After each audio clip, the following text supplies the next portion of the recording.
But when you raise some tone and create a feeling that there is mutual suspicion between the two institutions, that's why former Prime Minister is saying you are being set for a trap. Welcome back to the analysis of YOLENO TV.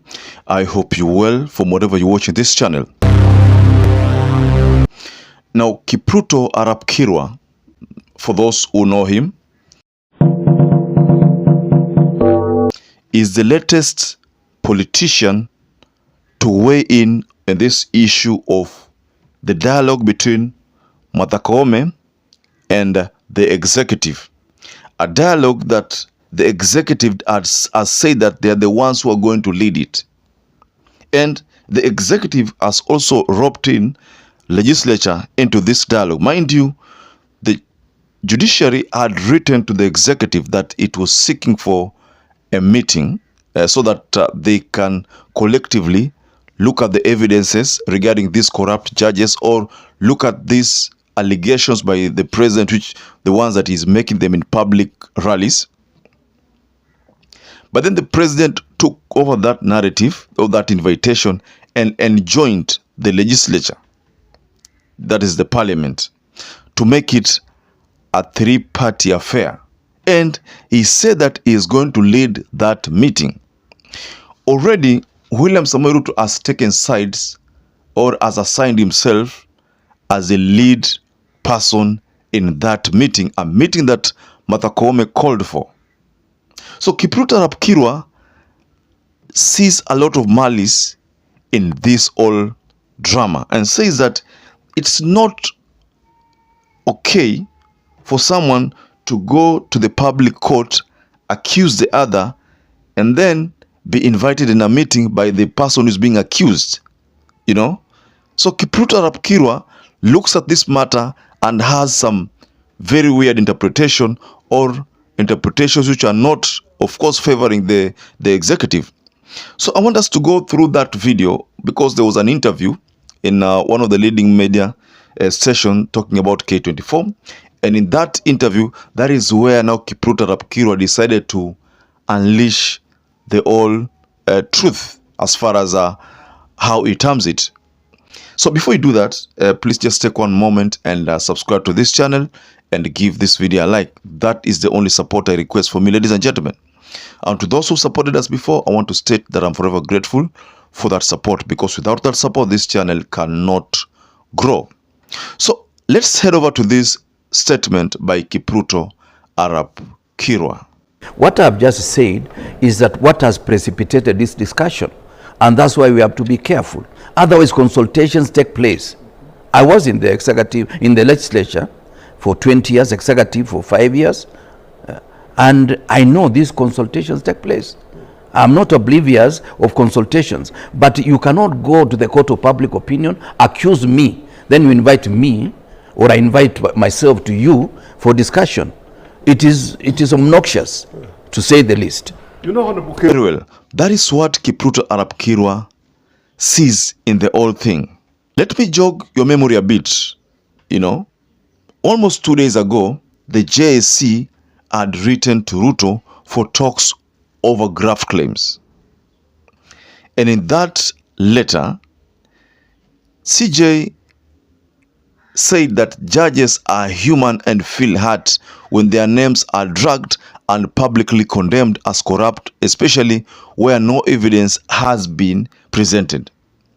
She also said that they would honor the appointment should the president grant their request. The acceptance was done verbally in a public rally, and then in that public rally he also said that the legislature can be enjoined, and then he will lead that meeting. So this is the reason why Kipruto Arap Kirwa realizes that something is not right. Maybe Koome ought not to have stooped that low, according to Kipruto Arap Kirwa. That's what he believes in, that Koome ought not to have utilized the opportunity that she had to request for a meeting with person who is accusing her or accusing her team. That she ought to have channeled these grievances to the JSC, because JSC is the body that does disciplinary actions, and because she had already said that there's so many cases which had been channeled to the JSC, she ought to have stuck with that and allowed the process that is prescribed in the Constitution to take place, and which is this process, the JSC's involvement in the matter. And I think Kipruto Arap Kirwa could be right, and I think, and also the statement which he says is similar to what Raila Amolo Odinga said. Raila said that katiba hiko na katiba imeprescribe kila kitu vinafaa iwe. Ikiwa kuna makosa, basi ile katiba imesema nani nafaa ashughulikie. Kuna JSC, and kapo kwa JSC tena kuna, I think Chief Justice is a member of that commission. Kipruto Arap Kirwa does not believe in the move that Martha Koome is initiating. Mind you, there are so many people in Kenya who have said that hii ni kuhujumu ile utendakazi wa mahakama, kwamba mahakama sasa inamaanisha kwamba ikitaka kwenda kumeka ruling itakuwa kila saa mpaka ifanya dialogue na executive waelewane, kwa sababu unaona kama kwa sasa kuna ile ruling ya housing levy, na hii ruling is alleged that is on 25th, that is next week. So now people are saying that William Ruto realizes that that ruling might not favor him. Because the ruling might not favor him, ameamua ku create your confusion. This confusion is meant to create confusion kwa mahakama, ili mahakama ile ruling wakwenda wamake ruling nyingine which will favor the executive. I mean, this is just some of the things that pundits are saying, that maybe the whole thing is because of the housing levy, but maybe it's because of that. But of course we know that there's also issue of the chief administrative secretaries, CASs, that was also shut down. So Ruto realizes that if this mahakama itakuwa ina shoot down kila kitu nasema, basi mimi nitakuwa ni a ceremonial president. So I think that is what is eating William Ruto's mind, because now being a ceremonial president, hiyo ni kitu ambao according to him maybe he is not ready for. He wants to be fully in control of the country. But you see, the Constitution does not want that. The Constitution has separated power, given the executive mandate, judiciary mandate, legislative organ mandate, and the independent commission's mandate. So all this are making sure that the president does not become super power, or does not become someone who is termed that is above the law. The Constitution deals with exactly that part. So I think this is not something that William Ruto wants to see going forward. He wants a different arrangement whereby akikohoa anasikizwa. And that's what Kipruto Arap Kirwa says sio sawa. Sio sawa kabisa. So Kipruto is objecting the move by Martha Koome to initiate that invitation to a meeting with the executive. That there are channels that the executive should use, like appeals. If there's a petition, the petition can be forwarded to the JSC, itaangaliwa, judge so and so ako corrupt, these petitions zitaangaliwa. You see, someone also said, I think it was Danston Omari.